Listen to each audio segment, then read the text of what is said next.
My name is Phil Dundas. I'm the owner of the landscape company in town and the education director at the Central Coast chapter of the CLCA, who's putting this event on today, the California Landscape Contractors Association.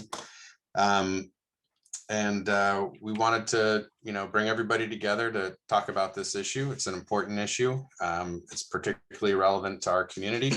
I think having the highest percentage of people per capita that live in a high-risk wildfire zone, our county is near and dear to this issue as much as anyone. We've had the worst fire season on record. There's been a tremendous amount of loss of property and life. We're starting to make some efforts around prevention and home hardening, which Firescape is a component of. And, we'll have speakers, particularly Marco Mack, the Aptos La Selva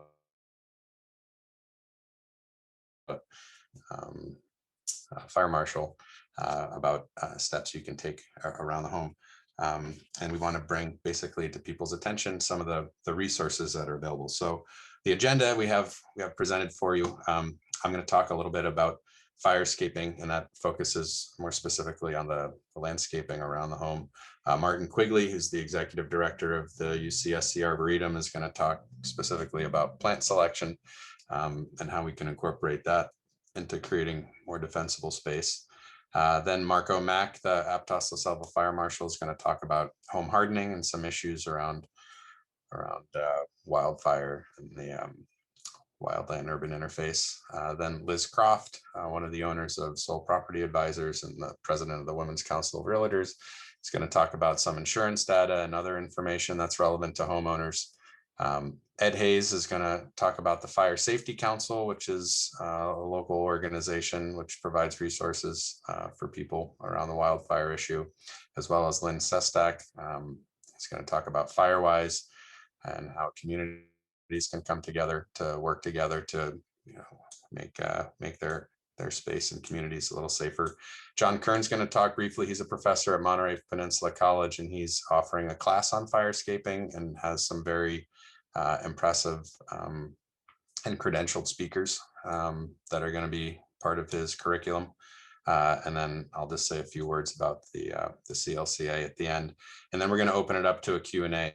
So what we'd like is for people to post any questions they have, and the presenters they'd like to direct it to, if they have one in mind, in the chat, and we'll collect those and direct them to the speakers as we can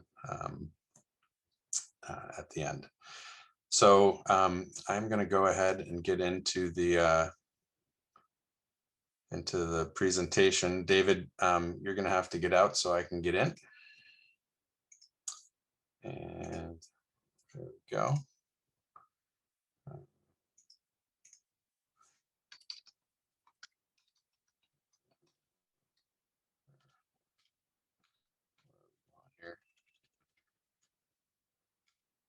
Okay, so want to start by saying that nothing here is going to make sure that your homes or property are not going to be destroyed by a fire. And what we really want to present, at least in the firescaping portion of this presentation, are just concepts and strategies that we can take to help reduce the damage caused by wildfires.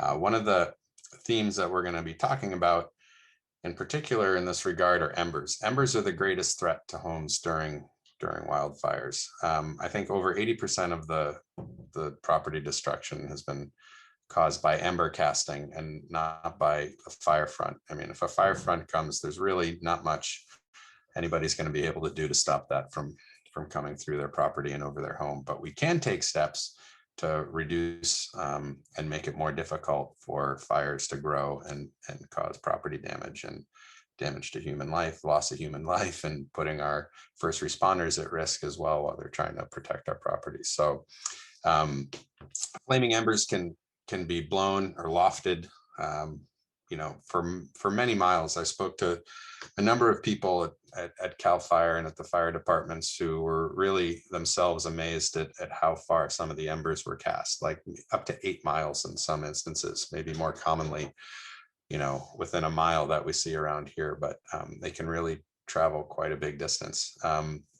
So we'll talk about the zones that we break properties into, the 5-foot zone, the 30-foot zone, and the 100-foot zone.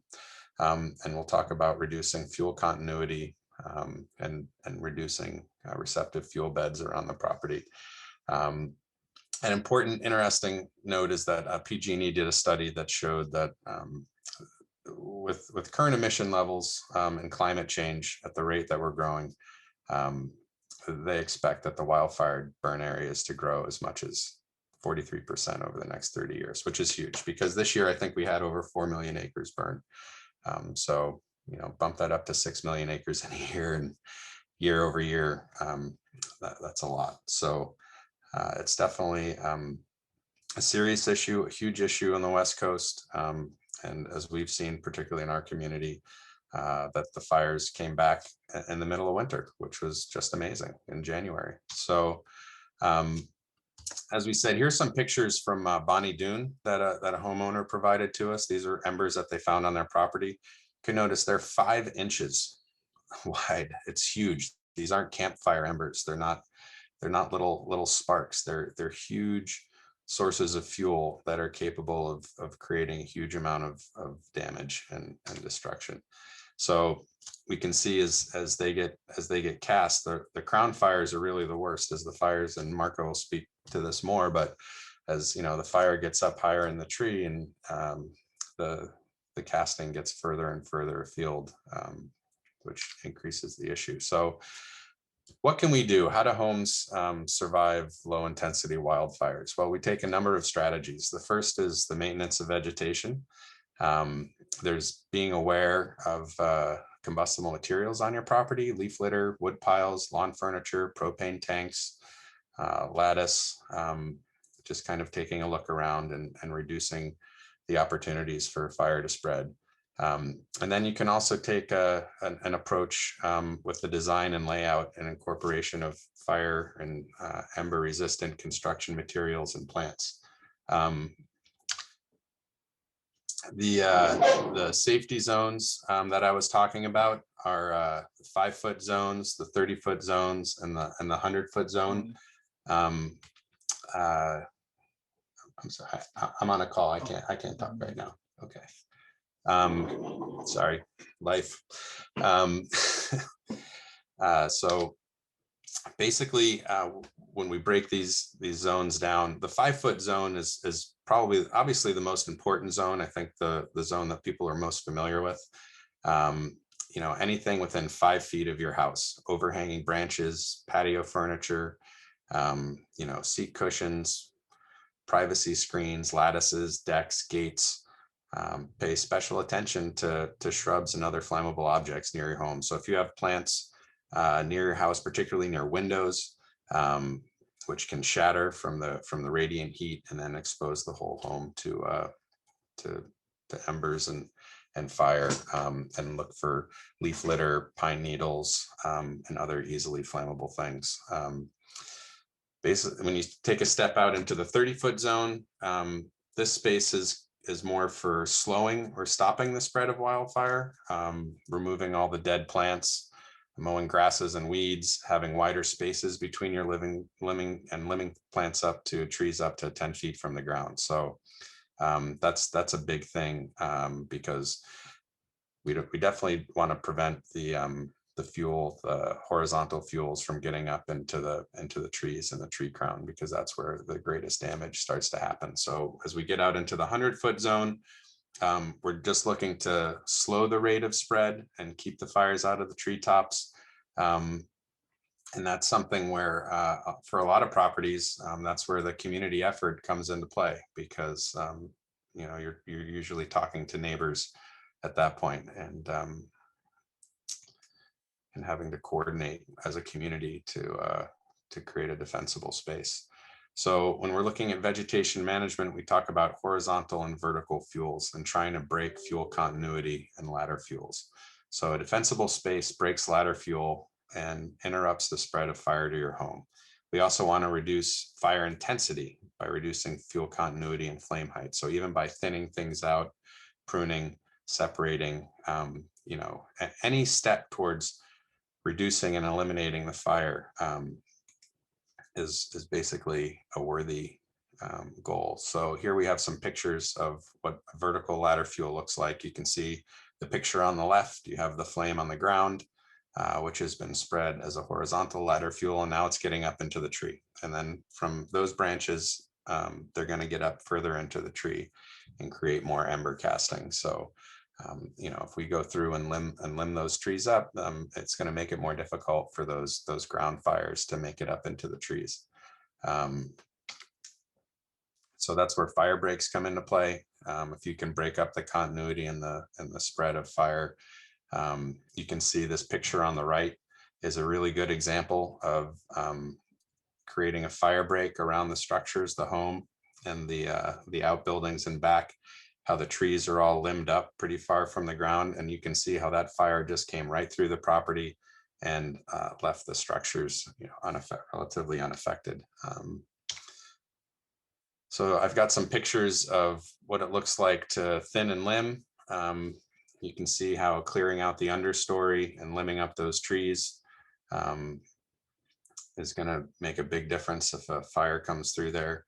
I think, going forward, you can see from some of these other pictures as well, it's going to be a more sparse landscape. I think, in terms of what people are used to around their homes, particularly in the mountains, it's going to look a little different, and it's going to take some time for people to get used to it, because it definitely looks a little sparse and exposed, but I think that's what's going to be required to help address the issue that we're having. So, what can you do? Have a maintenance plan.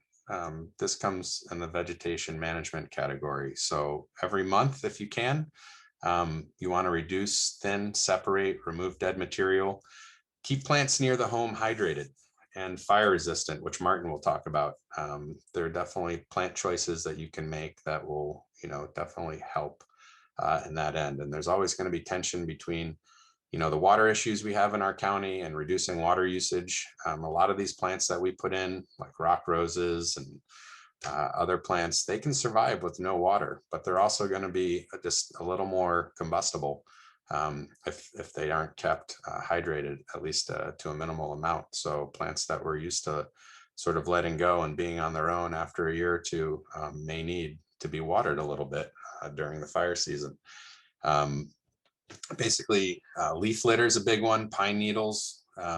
Notice where leaves and debris eddy around your property. So if you see leaves, tucked up in a corner underneath your deck or around the garage or something in a corner, that's probably where embers are going to find their way to as well. And that's a really good indicator of places that you should be paying attention to during your maintenance. Obviously, mow the grasses. That's a big one. We spend a lot of time string trimming. That's a huge source of ladder fuel as it dries out or really goes dormant during the summer season here. And then you have seasonal and periodic maintenance that you can do. So you're not going to be able to every month go out into your 30-foot zone or 100-foot zone and do the maintenance, but maybe twice a year in the spring and in the fall, you go out into the 30-foot zone and you check for flammable materials and you thin and separate and limb up branches. It can be an awfully overwhelming task for people.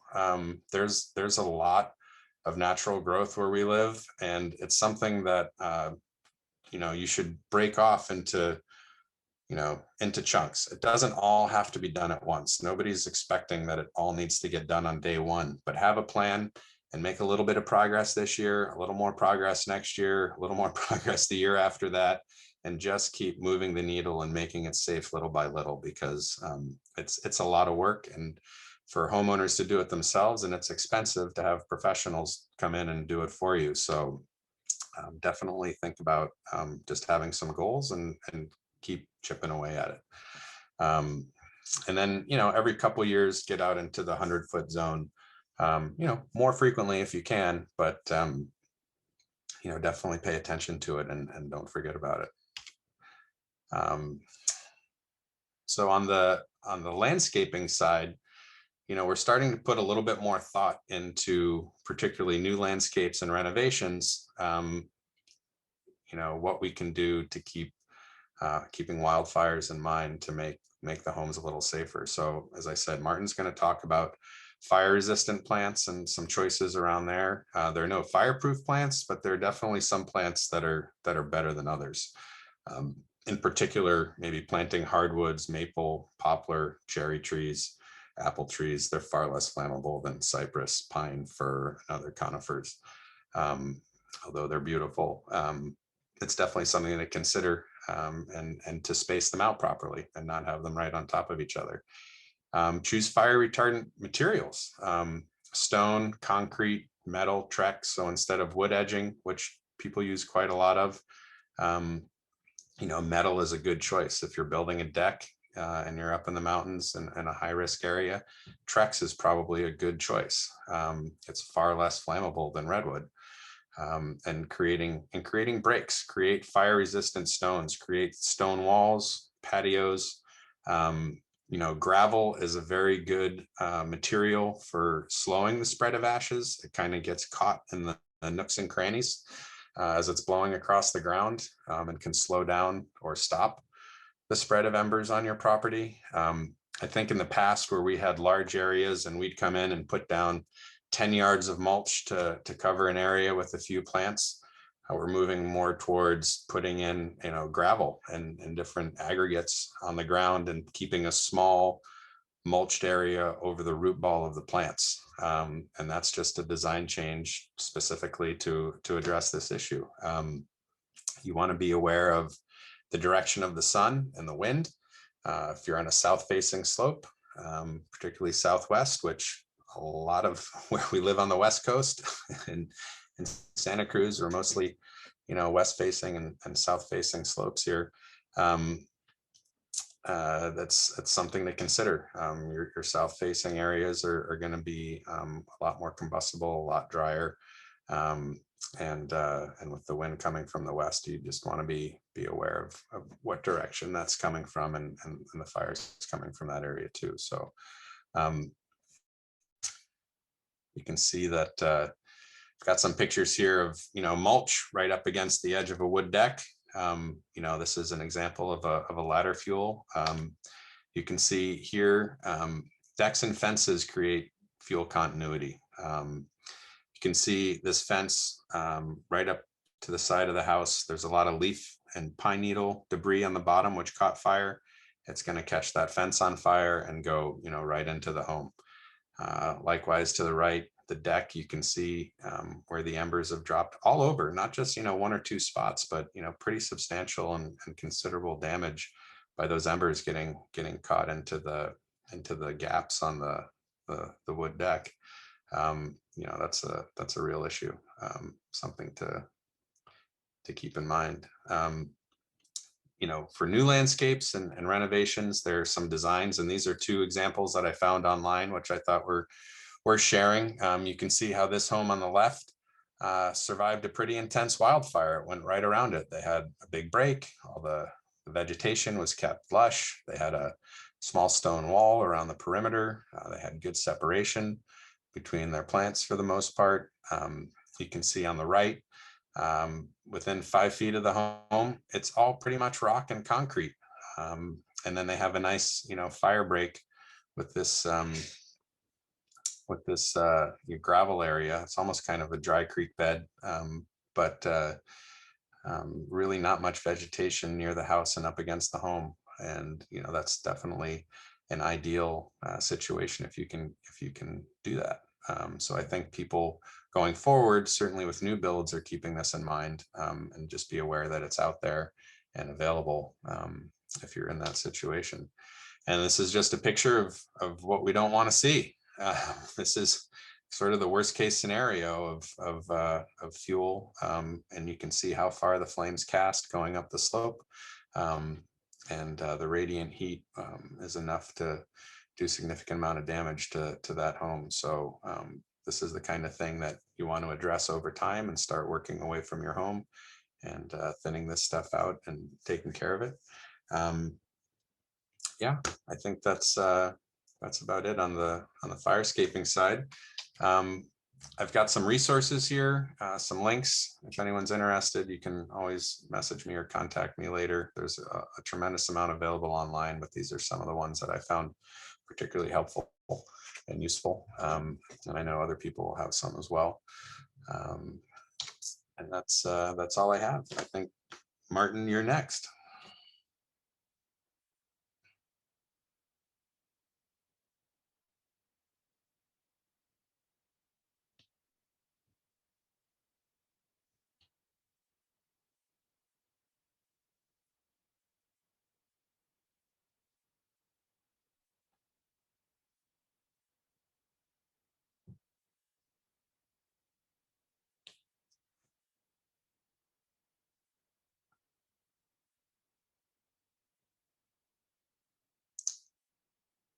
So David, you're going to want to mute me and unmute Martin.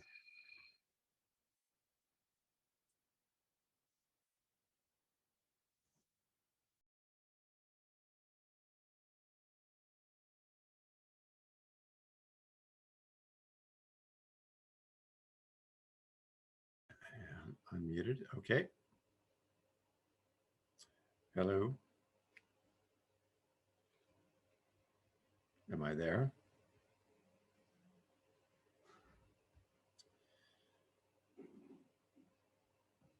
It says unmute. David, are my slides up?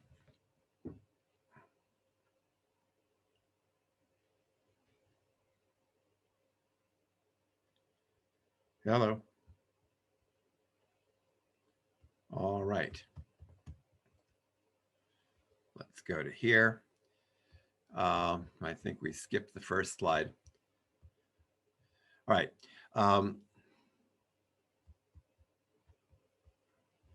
We seem to be going through the slides.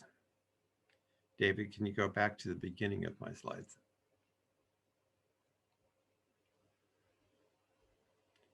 All right.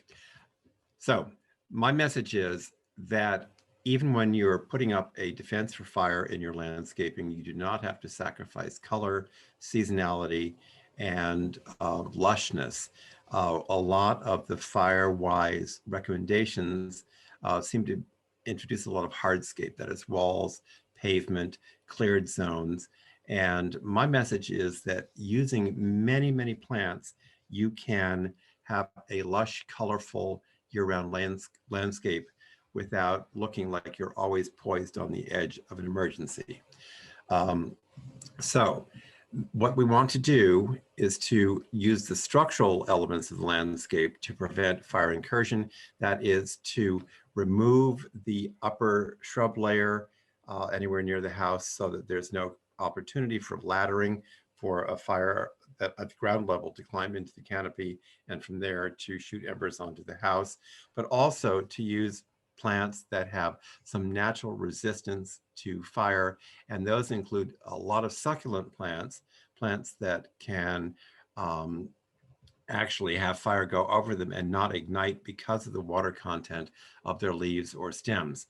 So there are lots and lots of plants to choose from. So this isn't so much about choosing a small list of species. It's looking about the plant structure, the plant roots, and the way the plants react to fire. Next slide, please, David. So we have a lot of ongoing discussions about native versus non-native. And the shorthand for this is every plant is native to not just a geographical area, but to a certain kind of climate, weather pattern, soil, and conditions. And so there is no magic bullet in using only native species because there are native wetland species, there are native coastal species, native mountain species. The idea that you can just put a label on a plant and it makes it better is not the case. It's all about horticulture. Which plants are going to thrive in your particular conditions at your residence or your property, and those that won't. So what I've done is presented these plants as a way of looking at plants that are equally resistant to burning, to carrying fire, and then looking at native versus non-native. And so what you want to do is look at your aesthetics, what your design intention is with the house, and not necessarily be absolutely stuck on the idea that natives are always superior in performance. Okay, so here we have natives. Agaves and yuccas are, oh, I should also mention conditions. Plants have certain requirements, and many people do not actually look at what a plant needs for the best performance. So I've divided these into sun versus shade. And again, this is relative. Sun usually means most of the day in full sun. Shade means most of the day in some shade. And those species and those groups that will thrive in those conditions. So for sun, we have agaves and yuccas. It's a certain kind of look. Some people think that looks too much like a desert, but remember that agaves and yuccas do grow up and down the Central Coast all the way down to Mexico, and are very, very well adapted. And they will ignite under intense fire circumstances, but mostly they will not. Ceanothus, epilobium, fuchsia. Let's move on to the next slide. You all have these. So again, you can put together an aesthetic that you like. Here I've divided these into native plant groups and looking at how you can combine them. On the right hand, you have Ceanothus and Potentilla, both native shrubs. Both can be low growing. I think here we're looking for structure. You don't want high shrubs that will carry fire into the canopy or into the eave of the house. And on the left side, we're looking at very low growing or very fire resistant plants. So these are all full sun native plants. And again, native is a very, very subjective term. It's not whether it belongs in California or Nevada or Mexico. It means where it evolved and what conditions are appropriate for its growth. My other message is that in order to do a fire-wise or a fire-resistant landscape, you don't have to strip down to something that's plain or only one species or unattractive. You should be able to have color, flowers, texture, and design intention year-round without necessarily sacrificing everything to the idea of stuff that won't just burn. So next slide, David. Oh, there you are. Here we are looking at shade.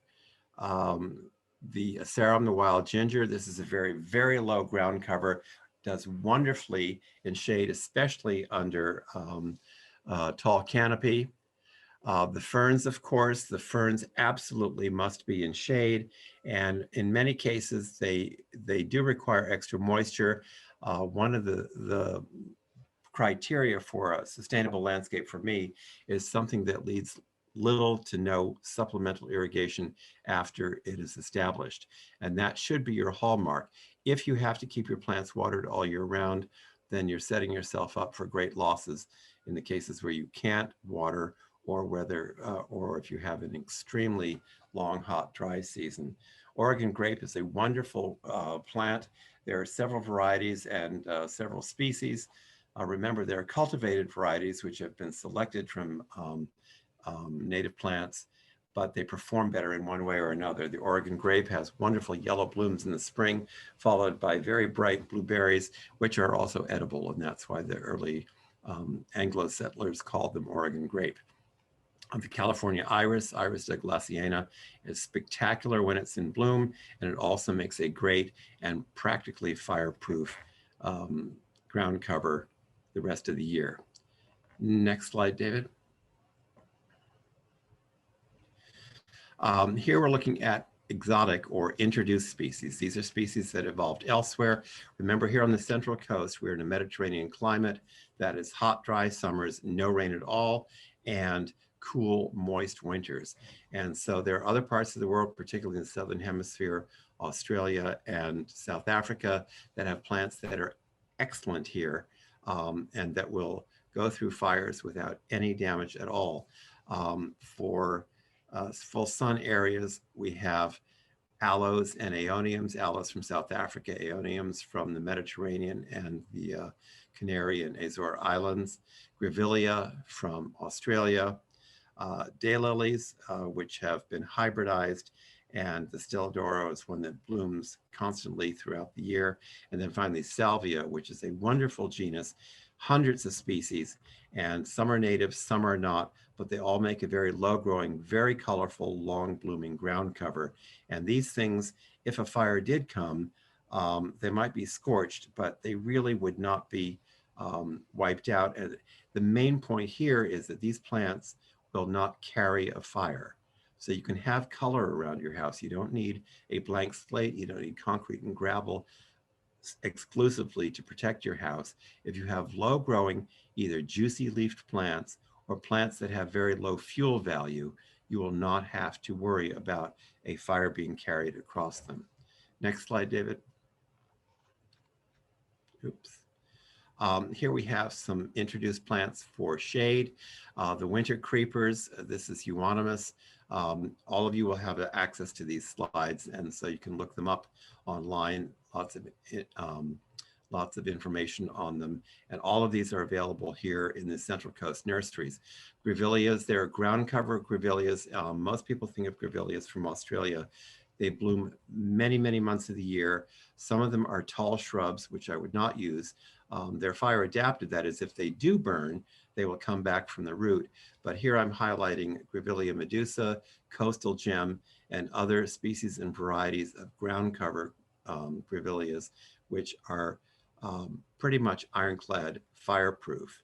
Salvias, we have native salvias here in California, the Central Coast, and then we have lots of introduced species.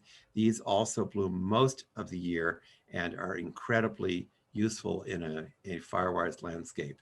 And then just for foliage texture, the Acacia cousinette, this is a cultivar of an Australian acacia. It is low and mounding. It looks lush and green, but amazingly, it needs zero irrigation. And its stems are very, very thin. So even though it looks like it might be fuel, this one really has no fuel value in a fire. So what we're looking for is a combination of plants that give you color, that give you texture, that give you all the values you want for a landscape, but that either do not carry fire or that are totally resilient to fire. That is, for instance, the grevilleas, the acacias, if they are burned, many of them will come back from the roots. And so you don't have to worry about losing your plants even in an intense fire. Next slide, please. Oops.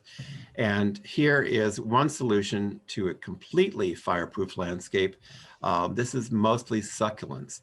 Succulents are juicy, that we have succulents. Remember, succulent is a lifestyle. It's not a particular kind of plant. Succulents are plants that have juicy or water retaining stems or leaves or other parts, and they are extremely fire resistant. This one has a combination of American and Mexican natives, South Africans, and Australian plants, all combined for a garden that puts year-round color. This is my back garden, I should say. One of the other things that makes this fire resistant is that I use gravel as a mulch instead of organic mulch.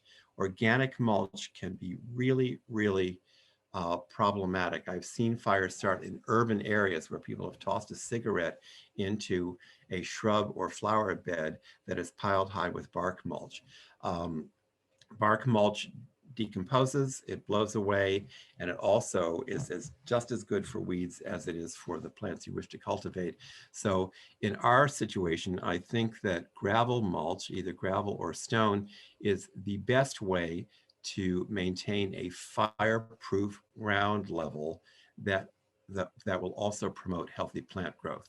So remember, there's no magic list of plants. You still have to look at your individual site conditions, slope, aspect, rainfall, and temperature. But within those categories, there are plants you can choose that will be beautiful, give you the aesthetic effect that you want, and that will not carry or promote fire. And some of that is simply structure. If you have trees, if you have tall trees, we've talked a lot about pruning them up. Remember, if you're on a slope and you have heavy forest, you might have a canopy fire coming towards you. But if you can keep the ground level fuel from reaching the canopy, you have a much better chance of avoiding the kind of crown fire that will lead to destruction of buildings and other structures in your landscape. And I think that's it for me. Just remember, it's not a matter of just a few plants that are best suited to your landscape. It is also choosing plants from all those available that are effective for your landscape. And I'm happy to take questions later, and I'll look at the chats now as we continue. Thanks very much.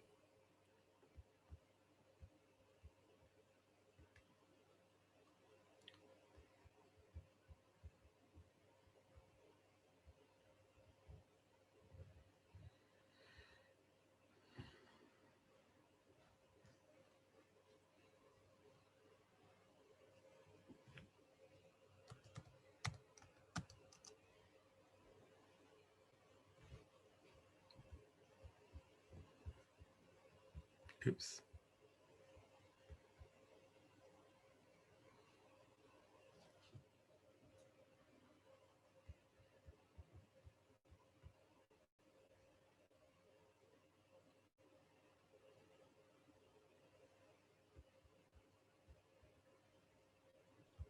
Mark, you should be able to unmute.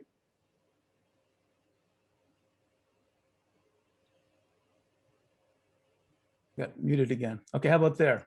Yep, we can hear All you. right. Marco Mack from Aptos Selva Fire, which has just become Central Fire of Santa Cruz County. And I put some information in the chat that includes a link to documents and information plus copies of my slides. And you're welcome to get access to those.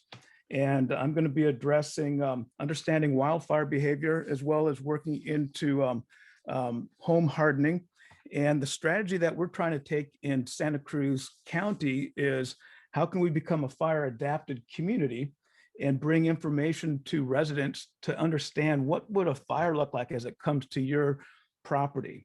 And our intention is that we want fire intensity to reduce as it gets close to your house and closer through the different zones that we talk about to a point 5 feet from the house where you would have nothing that would be flammable in that area. Then the codes are actually changing right now where in the next couple of years, we're going to be requiring an ember resistant zone within 5 feet. Right now, we can't require you to do a non-combustible area, but it is coming.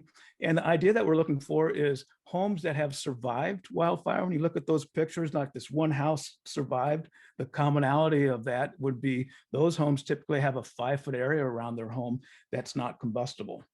So I've got a list of questions here that I'm going to come back to after I do this one portion, and we'll make sure we answer all those. But the key to this would be recognizing the different ways fire attacks your house and reducing fire intensity. Fire intensity is, trying to get there we go. Fire intensity is measured by flame length.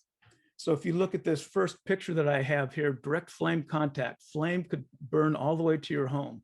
In that picture, we've got fire burning in a forest floor, and it's a surface fire, and it's starting to climb up into the trees. And you see the flame length in one area is probably 10, 12 feet, and fuels burn about 1.5 times the height of the fuel. In the lower picture there with radiation, we have trees that are starting to catch on fire. The way we get very, very intense fire would be a surface fire transitions from ladder fuels and starts to burn up into the trees. And in this case, you'll see trees that are probably 60, 70 foot tall, and then 100, 125 foot flames coming off that. Tremendous amount of radiant heat is generated from that type of a fire. So other ways that your home can be at risk from wildfire would be embers. And there's 2 ways that embers might attack your house. And the typical way would be on the top here where you've got a really well-involved fire, a lot of high intensity. And then embers are thrown up into the thermal column and the wind takes it and they travel downwind and they end up dropping around your house, on your house. And if there's an ember, a fuel bed that is receptive to embers, it can ignite. The other way that we have embers attack your house would be particularly like on a slope where you have a thermal column and wind, and those embers are following in line with the slope and attacking your house by a continuous flow of hot gases and embers flying at your house. So the requirements from CAL FIRE, and if you're in the SRA, you've got requirements to create defensible space. Defensible space started in forest areas where there were homes in the middle of the forest, and to save the forest, they required a defensible space that if your home caught fire, that you wouldn't catch the forest on fire. CAL FIRE took that idea and extended it even further, that if a wildfire is approaching your home, their interest is that there's a safe place for firefighters to work near your home.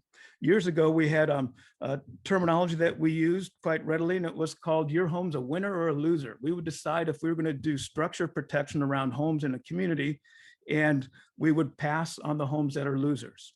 And then homes that have something to work with, they've done some fuel modifications, they have access. There's a safe place for firefighters to work around the home, a place that we can park our fire engine and not be subject to intense heat. So homes that are mid-slope, top of slope, they're very, very difficult to reduce the vegetation. And chances are, in many cases, these homes are actually flammable themselves.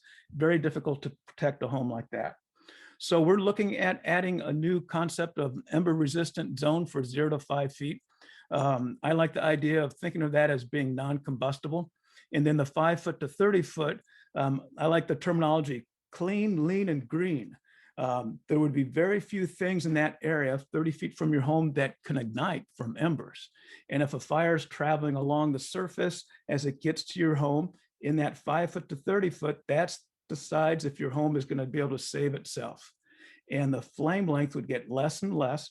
And as you saw in the previous presentation, that a lot of green, well-maintained vegetation is what you need to have. If you've got woody things, if you've got shrubberies, green things, the stuff that's not maintained and there's a lot of litter, that's a risk to you. So the area 30 foot to 100 foot out from the home would be very, very important if you were mid-slope, top of slope, and you end up with fire intensity being increased because there is a slope. So taking this a bit further, the picture on the top that we've got a home and we have vegetation around it. So if you went from the right of the screen towards the home, a surface fire can easily get into the trees. The picture down below that, if you go from right and head towards that home, you would have a surface fire that increases intensity as these bushes burn, and the bushes are actually separated. So the intensity of one bush doesn't easily lead to another. And it'd be very difficult to get a tree to burn in this scenario. So what we call is that thinning, to thin out the surface fuels and then break the fuel continuity so that way you're separating areas that are burning. And then you're removing ladder fuels. This is all that's a basic strategy. So embers are a risk. So on the left picture there, we have a tree that's torching. Surface fire was able to preheat the tree above, and the flames went and burned its way up into the tree. When vegetation burns, it actually heats it up. Gases come off the vegetation, and it's the gases that burn. So if you add some wind, that process is increased. It's almost like it's shaking loose some of the vapors, and it increases intensity. So this picture shows a tree torching. It creates a thermal column. It raises bits and pieces of burning embers that are lifted, and then the wind blows those further downwind. And there's a point where those embers hitting the ground are still flammable, and there's an opportunity for them to ignite. And then further downwind, you end up with the embers have burnt themselves out. The picture on the right is the Traveling fire taken from Santa Cruz. And you can see a huge thermal column coming up from that. That fire has a lot of intensity, and it is throwing embers out in front of where the fire's at. And those embers are finding a receptive fuel bed, and the fire is just extending and moving along. When a fire gets to that size, very, very difficult to contain it and confine it. So January 19th, we had a fire, the Freedom Fire in Aptos, La Selva, kind of in the Day Valley area. And at that fire, it was very, very unique. It was a fire that started because of wind. A tree blew down and the tree hit some power lines. The fire ended up burning about 37 acres. But what was very unique about that is the timeline. At about 1 o'clock in the morning, the temperature changed, the humidity changed, and we ended up with a weather front coming through that caused at the ocean along the coast 17% humidity at 1 o'clock in the morning. At 7:30 in the morning, we had 30-mile-an-hour winds, and that wind ended up causing this tree to be damaged and fall. A fire burned for several hours. It was in an area that wasn't easily detected. There was smoke coming from an area.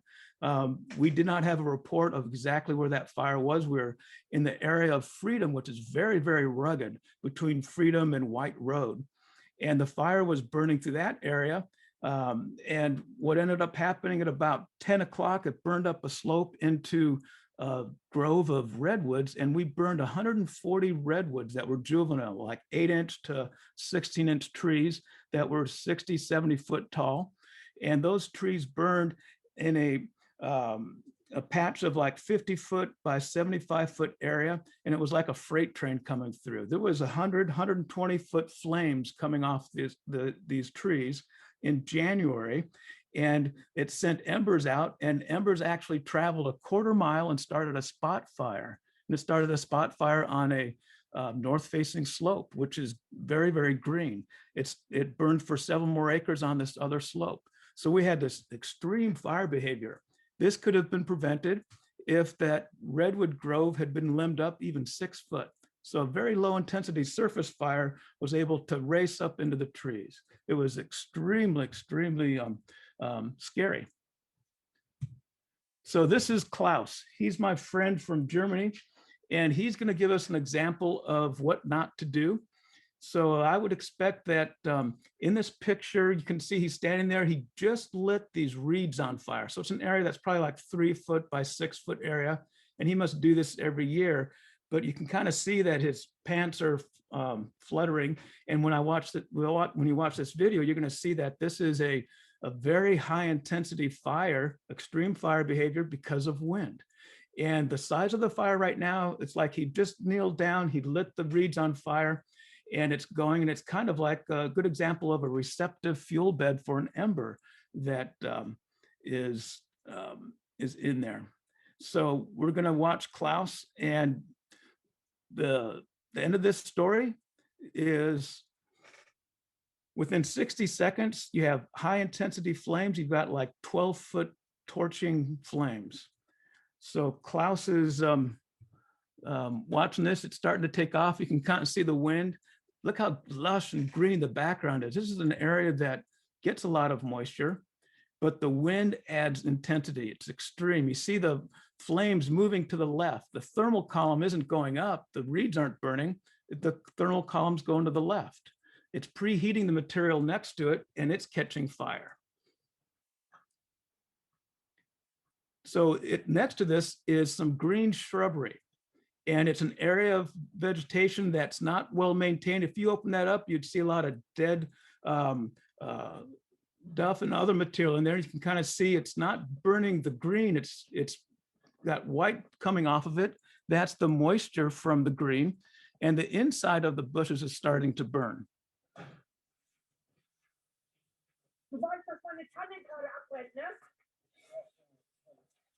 Yeah, you might want to get a hose.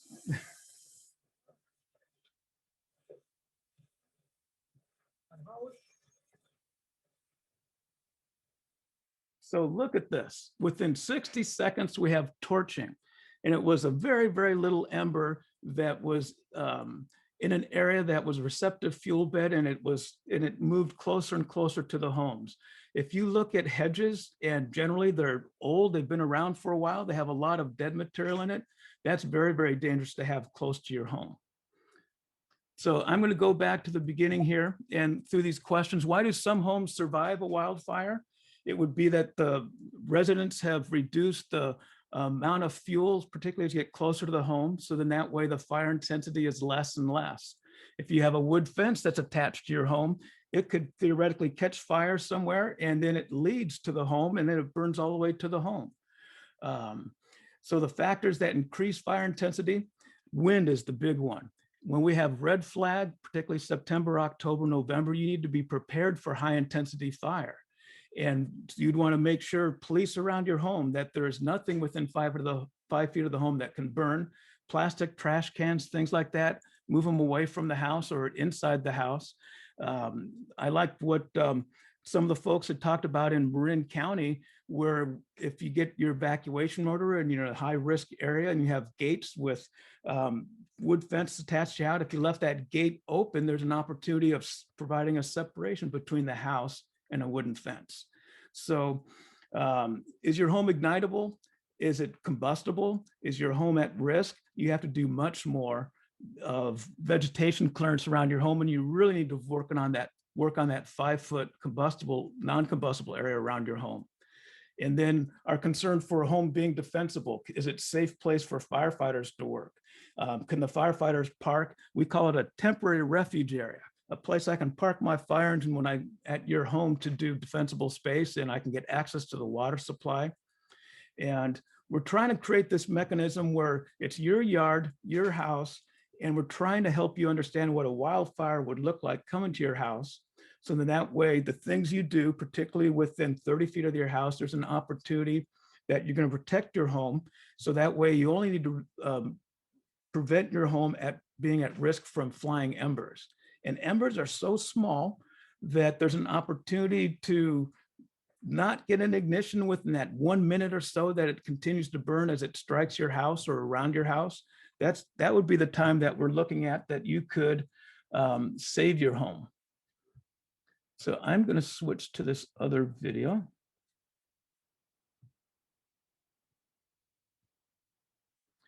All right, so home hardening. Home hardening is the idea of stuff that you could do on your home, so that way it's at less risk. And the greatest concern is from flying embers. And this is an example that the insurance industry put together. They did a test sample of a home with ignitable materials close to the home.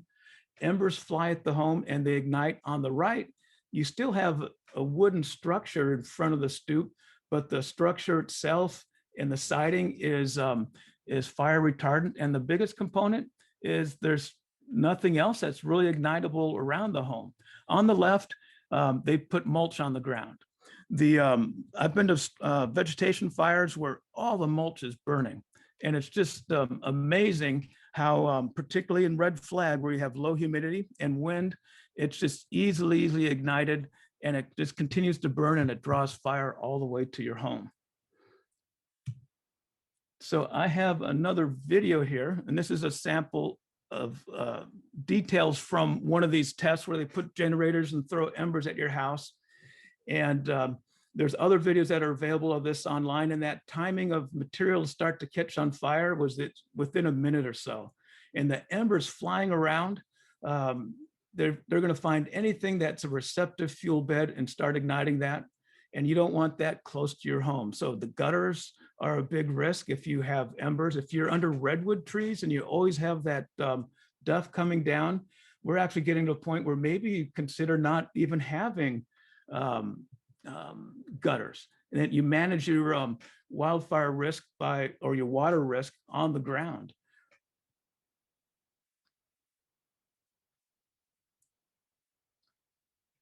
Okay, so what I've done for you is provided some very basic information on hardening.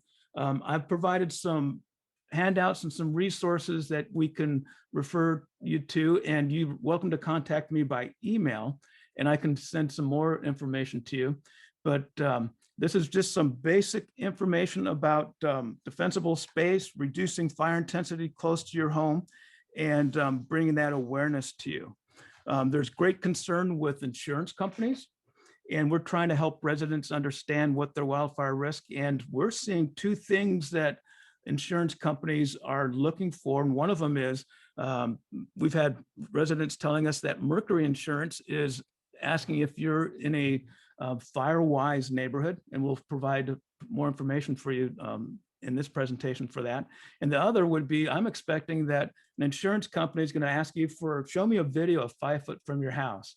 You've got the bougainvillea by your house. You've got some older vegetation that's become really woody, rosemary that's within 5 feet of your house, where you end up with that woody duff material that's built into it.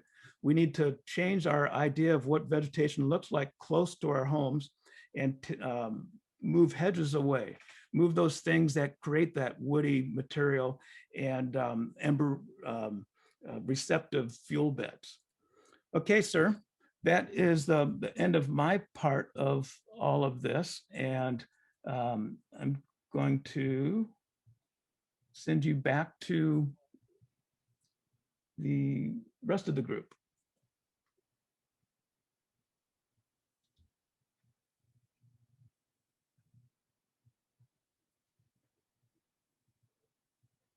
All right, thanks, Marco. I'm next. And let's see, where are my slides? Perfect. All right, well, I'm Liz Croft. I'm a local realtor here in Santa Cruz County. I've been in real estate for about 8 years now. And in a former life, I was in risk management with an insurance company. I was kind of like Ben Stiller from Along Came Polly, if anybody saw that one. And was pretty heavily involved in helping our claims departments manage wildfire risk, and working with our insureds on some of those inspections that Marco had just kind of discussed. So one of the problems we faced with those was just who was going to do those inspections for the insurance companies. And I'll touch on it a little bit later, but I think that's one of the opportunities with the real estate community, and kind of helping, you know, the fire council and other folks be the boots on the ground with these homeowners, and helping keep an eye on and manage the inspections. So the CZU fire that we just had was the largest that the Santa Cruz County has experienced. You know, I think a lot of residents sort of thought that, you know, it'll never happen in my backyard, and kind of got a little lackadaisical about it. So in the fire, 103 structures were destroyed. 997 of them were residences. And we've already kind of been facing a housing shortage for the last number of years, not keeping up with building, and demand just keeps skyrocketing. So, you know, we got lucky. I think the winds could have been a lot worse. There could have been a bigger loss. But, you know, now it's on everybody's radar, and I think people are starting to pay attention as a result. So firescaping and insurability. As I mentioned before, some insurance companies are doing basic requirements on inspections. They'll contact with either their own employees or a third party to check on sort of the basic things like, is there a wood shake roof? Have the trees been limbed, and things like that. So to get a homeowner's policy, a lot of these insurance companies now are requiring a basic level of clearance, but it's still not quite enough. And a lot of the reason why folks aren't doing more is the insurance companies aren't requiring more. There's only a basic level. There's no incentive to go above and beyond, because they're not receiving a discount on their insurance premiums as a result of that. So, you know, until the insurance companies get a little bit more involved, you know, that I don't know that that is going to really incentivize homeowners, unfortunately. There is something called the Fireline score with the Insurance Services Office, and they developed that based on fuel, slope, and access. And so a lot of insurance companies are using that score to kind of quantify the amount of the premium for these homes, and then also deciding if they plan on actually issuing the policy or renewing policies. So there's a lot that we can do with those Fireline scores to help lower it, and hopefully, you know, improve the insurability of properties. And insurability is definitely a factor when it comes to purchasing a home or maintaining your mortgage. Banks want to make sure that a home is insurable before they start loaning money. Certainly lots of money these days. And so increased rates are increasing the monthly payments for homeowners. And that is in the form of the monthly PITI payments. That's the property interest, taxes, and insurance. And this becomes an issue where as those monthly payments increase, homeowners are faced with a higher cost of living, and as a result need a higher qualifying income. So as our prices continue to rise, it's not just the actual sales price of homes, it's the bigger picture of those monthly payments, and affordability keeps shrinking for a lot of home buyers these days. That's just kind of the name of the game right now. And it's unfortunate in these mountain communities. They are historically some of the more affordable areas in our community. But as the cost of insurance goes up, that is changing for families. And so the future of firescaping and the real estate industry, how can realtors and the real estate community get involved and help homeowners protect themselves and implement some of these changes? The community often turns to realtors for help with these sorts of things. We're the boots on the ground for a lot of things. We interact with homeowners and communities and neighborhoods. As I'm sure all of you know, 15 or 20 realtors out there, and we all know a ton of homeowners. A perfect example was in 2018, the city and county of Santa Cruz implemented the sewer lateral ordinance. And that was with the, I'm forgetting their name right now, but it was to clean up the water quality in the San Lorenzo River and the Monterey Bay, and a point of sale ordinance inspecting the sewer lateral lines from the home to the city connection.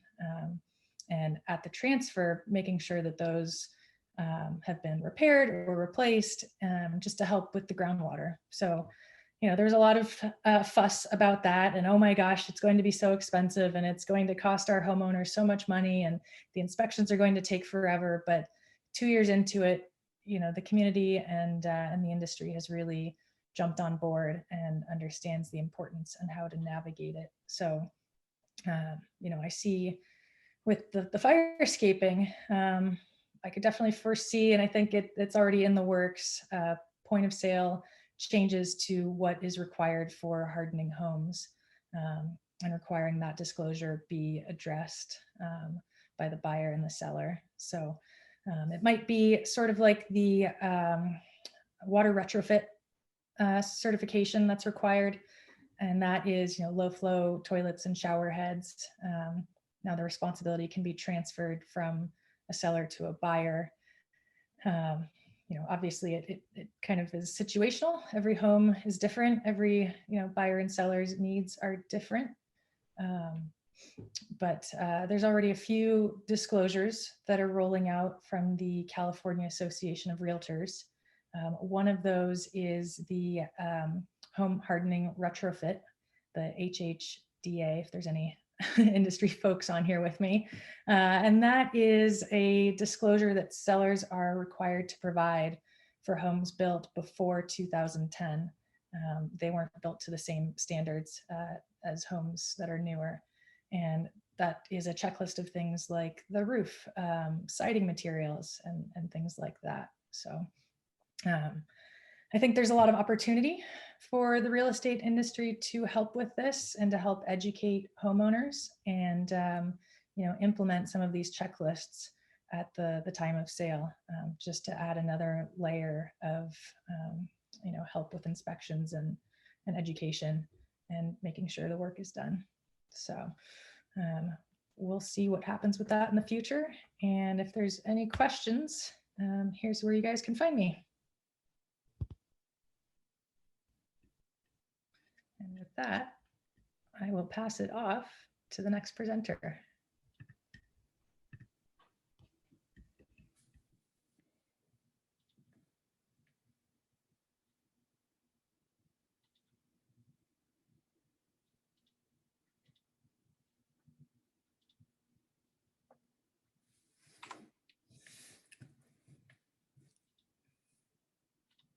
Good morning, everybody. I guess I'm the next presenter, and there you go.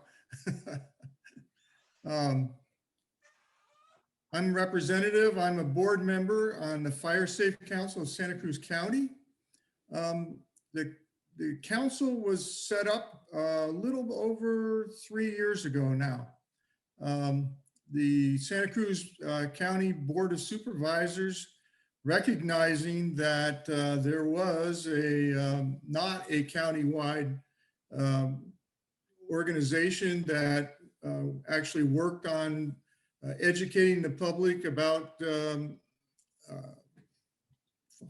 forest fires while in the communities and in the environment. So they set out to set up the council. They sponsored the incorporation as a nonprofit organization. And our mission is to educate and mobilize the people of Santa Cruz County, protect the community, homes, and environment.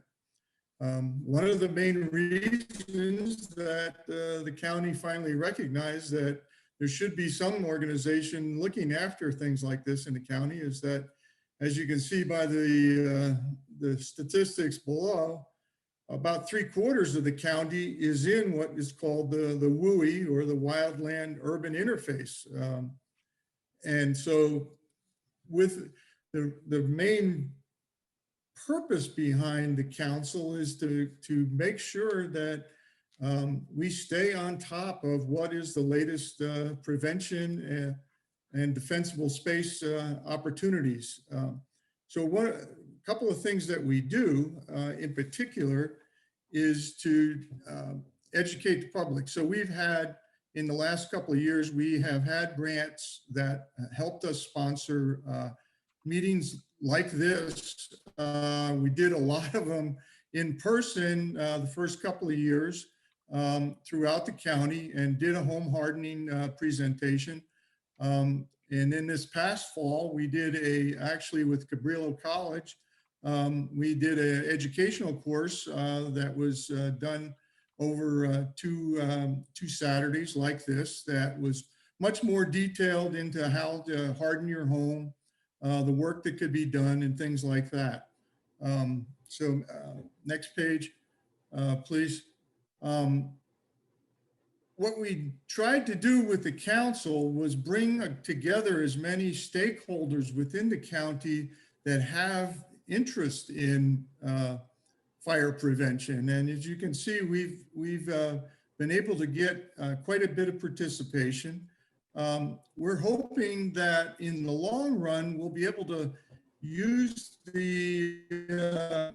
all of these organizations to help us leverage opportunities with grants through primarily through the state that will help us do fuel reduction projects within the county. So some of the things that you may have seen done is along Graham Hill Road. There's been a fire break or a fuel break done there. We have a project that is being done through CAL FIRE in Felton right now. And in the long run, we want to be able to do this on a regular basis. So using these stakeholders, we are able to go after grants that will actually help the county. Next page is, so right now, as you can see, there's some things that you can find use us as a resource. Our website has some in particularly great pieces of information. The Prepared and Not Scared is a great brochure to teach you about how to prepare your home and how to prepare for an emergency evacuation. Certainly would have been helpful for the CZU people. The other one that I want to point out is the in-depth home hardening video. This is the presentation that we've done in the last couple of years. And it is about, I think it's 45 minutes long, maybe a little bit longer, that really goes into the depth of how to harden each of your homes. And in particular, as was just mentioned, homes that are built before 2010, the codes did not really address some of the newer thoughts on how to protect your home. So real good, good video to see. And if there's any major questions, we have a vice president that can field some questions for you. And hope to see you soon. I think that's it.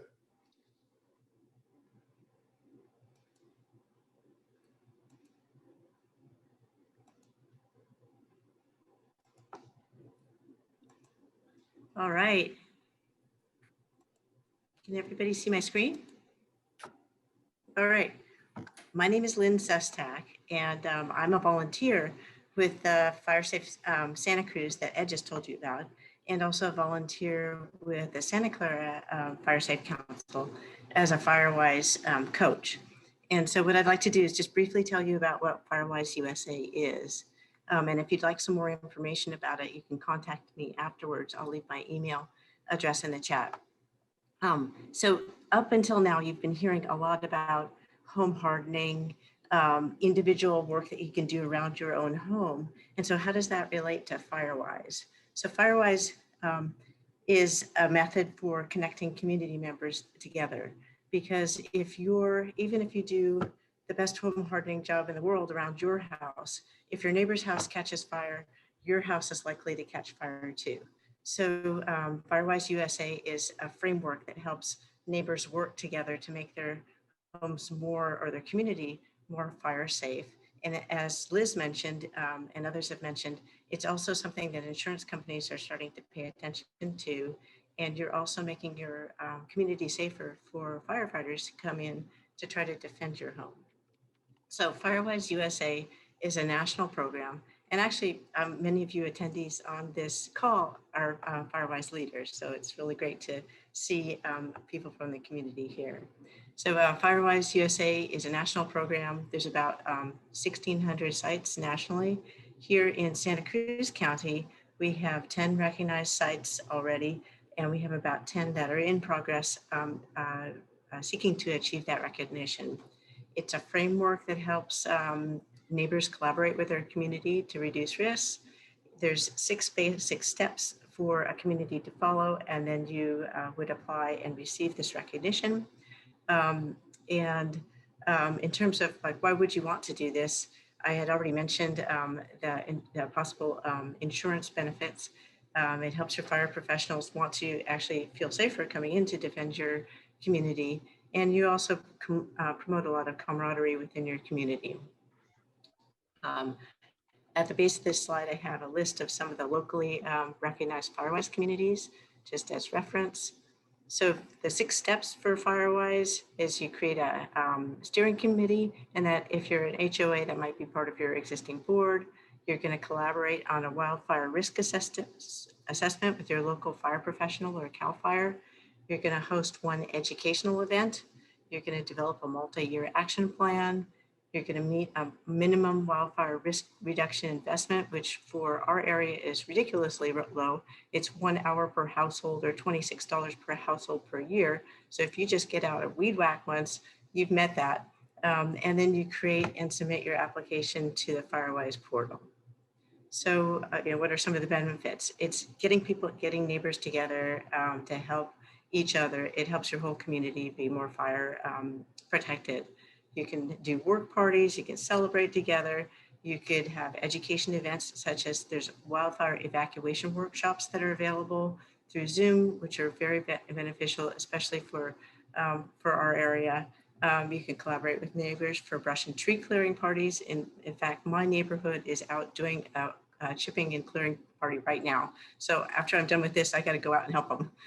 And then as a community, you could consider emergency communication methods such as WhatsApp or whatever to quickly notify each other of an emergency situation. Another thing is getting children involved, getting everybody in the neighborhood aware of what to do proactively about if there is a wildfire, how do we evacuate, how can we protect against it? So in summary, your local fire safe councils are here to help educate and support your efforts in wanting to be a Firewise community. I've left the web address for the Firesafe Santa Cruz, which Ed also gave you, and then my contact information, which I'll also put in chat. And in the slides, you'll see some other resources that you can use. So thank you very much. And I'm going to turn this over to, I think John is next. So I'm going to stop sharing my screen. Thank you.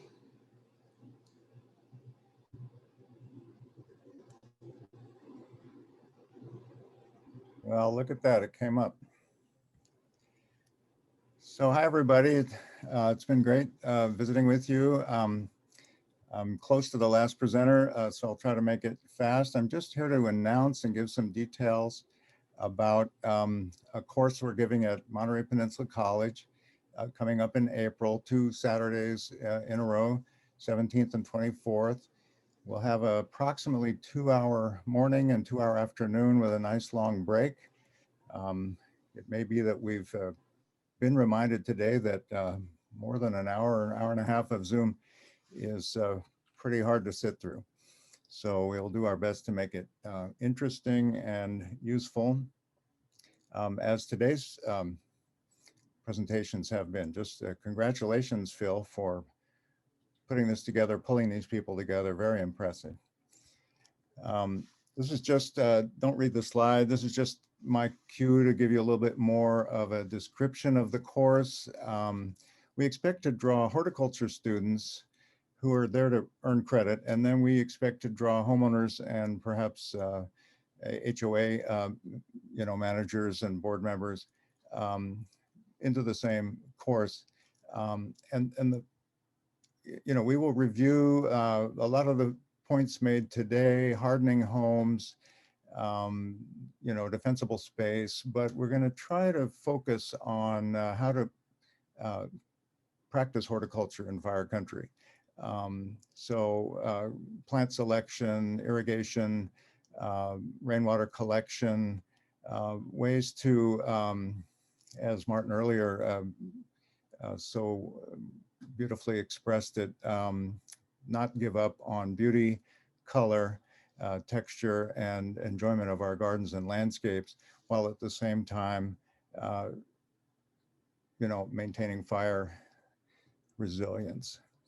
We're pretty proud to be able to feature Douglas Kent. Some of you may know his book, Firescaping. It's fairly recently come out in a second edition.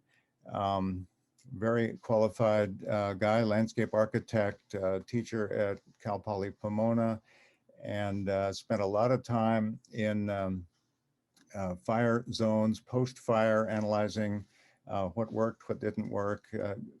Includes in this book a lot of the same principles that we've heard about today, and maybe he'll be able to expand on that a little bit. Cheryl Miller and Carol Rice are also authors, a little bit more extensive reference book, a little bit more for, public agency leaders, managing fire in the urban wildland interface. They have experience consulting for actual projects in our Monterey County, for which we hope to have good before and after photos that we think will inspire. And Cheryl, I believe, is the executive director of the Diablo Fire Safe Council as well. She's a landscape architect with lots of experience, and Carol has a lot of experience in consulting for a very long time. Seth Parker is a local contractor, arborist. He's got every kind of certification you can imagine, and owner and operator of this contracting company called Pacific Land, Water and Home. You can see some of his vegetation management equipment right there in the background. Got a lot of practical experience hardening homes, vegetation control in some of the more remote Monterey County, zones, homes, for better or worse, being placed right in the path of danger. That's a different question, whether some of those homes should have ever been built, but in the meantime, we've got them, and some of them are very high end, and they can afford to try to protect and harden their homes and manage the landscape. So Seth will have good comments to share on, how it works on the ground, both the vegetation management and home hardening and even fire suppression systems that are being marketed for homes and environments like this. A few other speakers, Peter Quintanilla, you may know, he's a consulting arborist and instructor at MPC and Cabrillo. He'll talk about some of the tree management, maybe, good approaches to the limbing. Jonathan Pangburn is a forester with the local CAL FIRE unit. Rebecca Schronenberger is a contractor focusing mainly on California natives and has great comments to share on maintenance. That was mentioned earlier today, but it may be less important which plants we select and more important how they are maintained, when they are cut back, when they are thinned, etc. So she'll be a good resource on that, a good reminder. And of course, Phil has agreed to join us. And so that'll be great. Another voice of experience from on the ground. And Dan Finkley is a local landscape contractor and general contractor who has started to really move into rainwater collection, cisterns, and systems like that, which we hope to feature and inspire homeowners, to create alternative water sources that the firefighters can use when they show up at the winner, not the loser site. Hopefully that'll help make a property a winner. And to some extent, help supplement their own irrigation needs without, having a big impact on water supply and water conservation. That's the trade-off. 1 year water conservation is highest priority. Next year, fire safe landscape principles call for additional irrigation in many cases. So maybe Dan will help us understand how we can at least try to get a little bit of both. To register is extremely difficult and challenging. I will personally offer congratulations to anybody who manages to navigate the system. Luckily, I'm available for anyone who has trouble. It all starts at the MPC homepage. There's an admissions tab. Then you have to actually apply to MPC as a student if you're not already. Then you'll receive an email with a student number, and you go from there following the prompts. Again, the name of the course is Horticulture 210. Current topics, and this year we picked this topic that we think is extremely current and extremely important, and we hope will be valuable to the attendees of this 8-hour 2-weekend course. If you're not an MPC student, I believe the fees will end up being around $53. If you're already a student, like many of our horticulture students are, some of those fees will have already been paid. So with that, I'm through with my pitch. Thank you very much.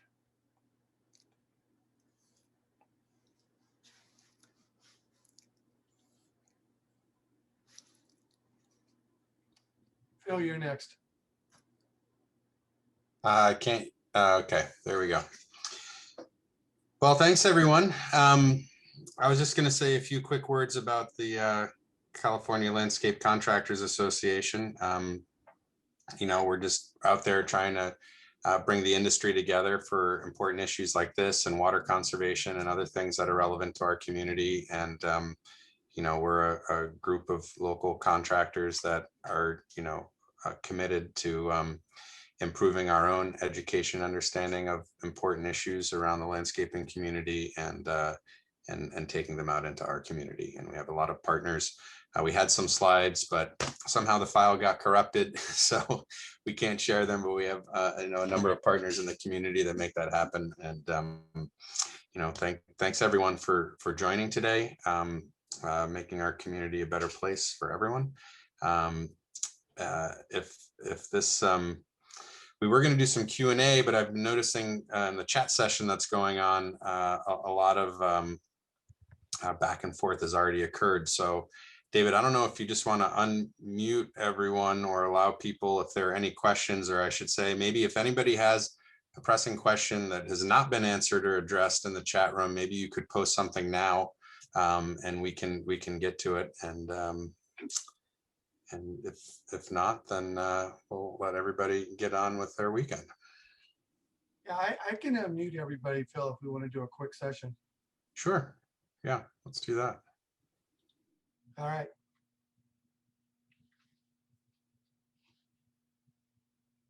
Hey, Liz.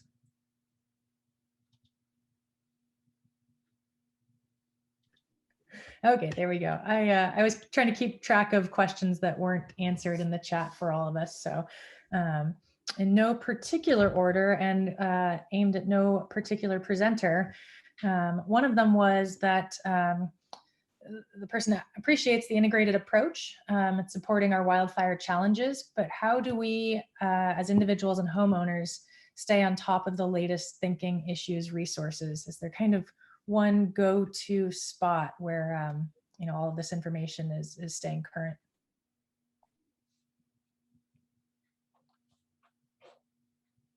Liz, I think that one of the methods is to stay in touch with the Fire Council of Santa Cruz County. I think they're a repository of knowledge for the community.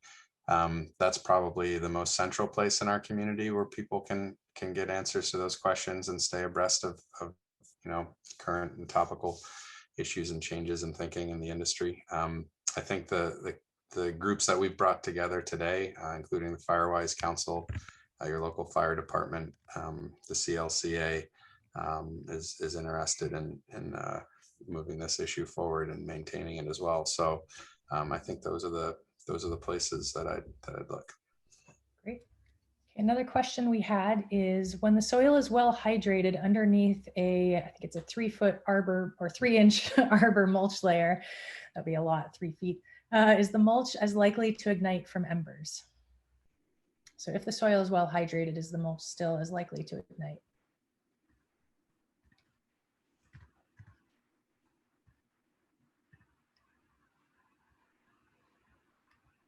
I think Marco is the most qualified person, but I'm going to answer yes.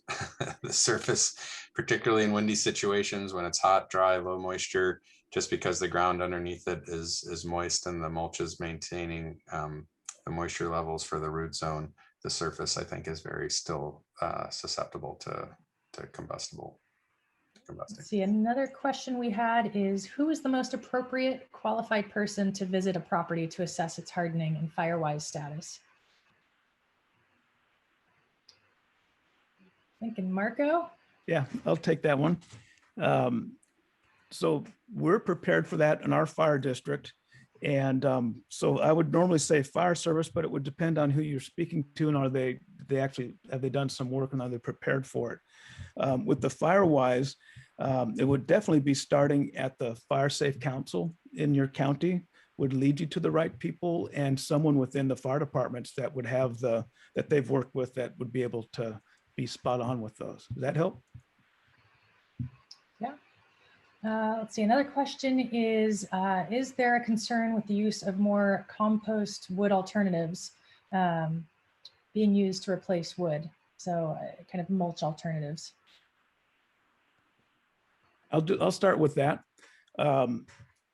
Something to be aware of is the Board of Forestry, who is responsible for establishing the CAL FIRE's standard for defensible space, the 30-foot zone, the out to 100-foot, and then they're working on the 5-foot ember-resistant. The current proposed standard that'll go into effect next year is no mulch within 30 feet of homes, is what they're pursuing right now. So just to be aware of that part. Does someone else have more details specific towards answering this question, other than I like the non-combustible mulch or the rock? That was very good. So who's next? Let's see. If nobody else wants to comment on that one, I have another question. This one I think will be for Martin or Phil. And this is there a link or list available for the higher water content plants? I think succulents were an obvious one, but perhaps the less obvious ones. I would have to say there's no actual list. I mean, it's kind of relative depending on season and species. So we know succulents, by definition, have water in their leaves and stems and are less prone to burn. Although, of course, you know, if the CZU complex, somebody posted a picture that was amazing of a bed of ice plant that had actually burned, which will show you fire intensity, because where there's organic matter and the right temperature and conditions, anything will burn. However, things are relatively less fire prone based on their water content and, of course, the other environmental conditions. But there's no simple list. To add to what Martin said, part of that would be ice plant's notorious because it doesn't get maintained. It builds up a layer underneath, and you have the succulent on top, but you have this bed underneath. So it becomes an ember capable bed of burning. It doesn't have a high intensity fire, but it skunks around, it moves around, and it can lead to something that could add intensity. Great. And Marco, we've got another one for you. How likely is it that firefighters would use rainwater harvesting system to fight a fire? And if they would, how large of a cistern would you need to make it worth using? So we have a standard in Sonoma County. I'm sorry. I used to work for Sonoma County, for Santa Cruz County, for emergency water supplies. And it's a standard that's all of our fire districts follow. So if you had a reservoir of water that was attached to this hydrant and it was placed in a location and identified with blue reflectors, we'd be able to use that. Great. Let's see. Oh, here's a fun one. Do you have recommendations for monthly or quarterly maintenance after the use of goats to masticate dried vegetation and ladder fuel? Who's that for? Maybe Phil. I don't know. Well, I think monthly and quarterly maintenance is a relative thing, and I think the underlying issue is to try to minimize, reduce, and eliminate any fuel sources for the fire. So you know, you definitely would want to look at that and you know, continue with that goal in mind. There's really no period. It's more of just an ongoing effort and continually being vigilant about reducing fuel and fuel beds around the home. With using goats, the fact we've communicated with goat people before, and they're interested in having a multi-day project. So it would be having a pen, it's electrified, the goats work here, they adjust it and keep moving it as the goats make progress. But transporting the goats to the site is very challenging. So if you have enough goats to actually make good progress on it, having them there for several days helps the cost of bringing them out. And these are kind of in a similar vein. They were earlier in the presentation, and it was in regards to kind of balancing the need for vegetation after the fires and you know, properties have been cleared out, and mitigating the risk of mudslides. So, you know, how do you balance the removal of leaf litter and plants, but still having a protective layer for bare soil? I'll start with that one. The resource conservation district in each county, and our resource conservation district, is a great resource for residents for slope stability. And then over the years, the defensible space requirements have been trying to manage how to provide slope stability. And the standards in the past actually specified on a slope you could have vegetation up to 18 inches tall, where if it's more level and dead grasses, you had to bring it all the way down to 4 inches. In the link that I provided, and I can post that again so it'll be more towards the top, I put in some references that are available for slope stability. Anyone else have comments for that topic? No? Okay. I think we've got 2 more questions that I've seen. Is tree health something that we should consider in our home hardening efforts?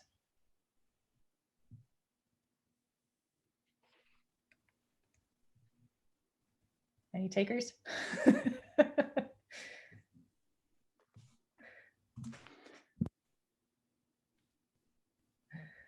Let's see. I'm And I'm then, not sure. I think, tree location, tree health. Yeah. I mean, if you have a dead, dying tree close to other trees, again, just focus on the source of fuel for the fire. So, um, yeah, I think creating separation between trees and all plants is one of the goals here. And if you have a dead tree close by to a bunch of other things, then by all means, that should be taken into consideration. And you know, and I then would just add to that and say yes. Um, if somebody can assess the tree health, will help decide which vegetation to remove, solving two problems at once.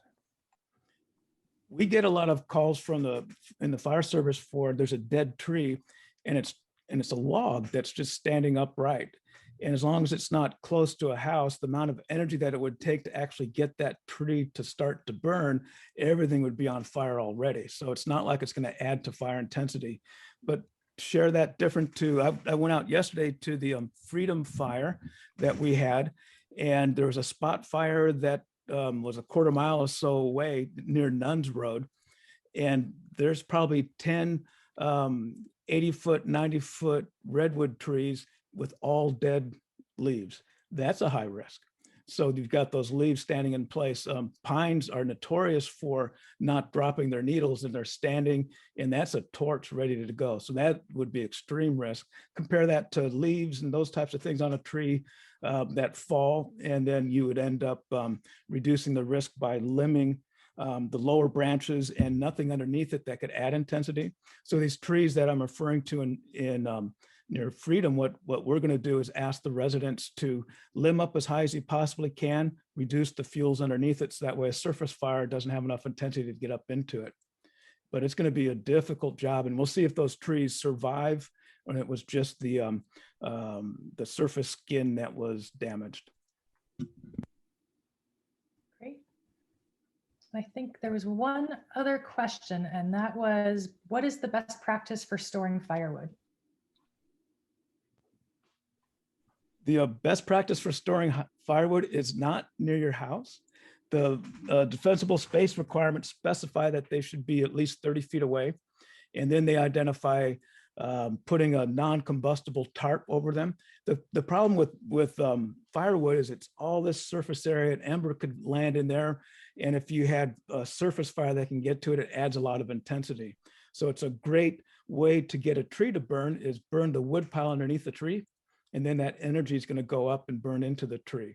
I've been sharing with people an idea that the high intensity fire concern that we have in this area is when we get our northwest winds, and so September, October in particular, that you wouldn't want to have that wood pile in alignment with your house. And it'd be nice if you didn't put that wood pile in alignment with someone else's house. But I've seen structures that people have built like a little shed out of non-combustible materials, so that way they kind of isolate it. I remember Yanni from UC came and did one of our home hardening discussions. I like what she had said, and a reality is they've got a cabin and they've got wood, and she leaves it on her porch in winter when nothing is going to burn. They're not at risk of a wildfire, but as you get into at-risk season, she increases the level of attention to it. And I like that strategy.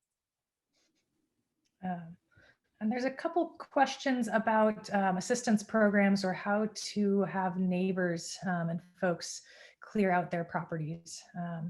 I think Liz Ann Jensen from the Firewise Council mentioned that there are some funds for that. But what are your recommendations for ensuring that neighbors are being neighborly? I'll start with that. From fire service, we're trying to identify a source specifically for that, and then residents that are at risk. And what we've seen is elderly couple or people in their forever house, one partner is lost, and then family members are further away, and it's very common that they seem to be left on their own. We've been working with residents in some of the road associations, and it would also fit in with the Firewise of knowing your neighbors and knowing who these people are and who's at risk. And then we might be able to find a source to help do the defensible space, potentially offset some of the costs. So it would be looking for grants, and maybe that would be something we can focus in towards the Fire Safe Council a source for our at-risk population. In Santa Cruz County, we've got a new Office of Resiliency. That's one of the issues that we're bringing as the fire service. We see these situations. Is there someone that we can refer them to and help channel some resource to help? And then working with the neighbors to be in touch with their residents and neighbors. Any other ideas for that one? Well, you know, the CLCA locally does about 2 or 3 community projects. And if there were some, you know, particularly at-risk people, I think I could certainly bring it to the board to consider marshaling our resources. We get a couple of employees from all the companies, and we go tackle big projects like this. So feel free to reach out to me if you have some specifics of people that you know, and we'd definitely be happy to see what we can do. From the fire service, what I've been trying to do is establish a mechanism where I'm going to certainly take advantage of that, but maybe I'll channel that through the Fire Safe Council. So that way other fire districts would be able to get in touch with the Fire Safe Council. Then we'd be able to refer that from them to you. So it would be kind of a vetting process in a way. Sure, that'd be great. That'd be a great way of dealing with that. This is Lizanne from the Fire Safe Council. And right now, funding is rather scattershot for trying to find somebody who can help your community do the work necessary. With COVID right now, a lot of the funding for this at the state level is going to try and get COVID under control. But the governor recognizes the high priority of getting communities involved in making their areas more fire safe. So in the future, I think there's going to be a more coordinated funding mechanism in place. I think it has been delayed by COVID, but it is a recognized need and will be coming. So right now, there's not really one place we can send people to look for funding. You kind of just have to see what you can find, but hopefully that will change in the next couple of years. Thanks.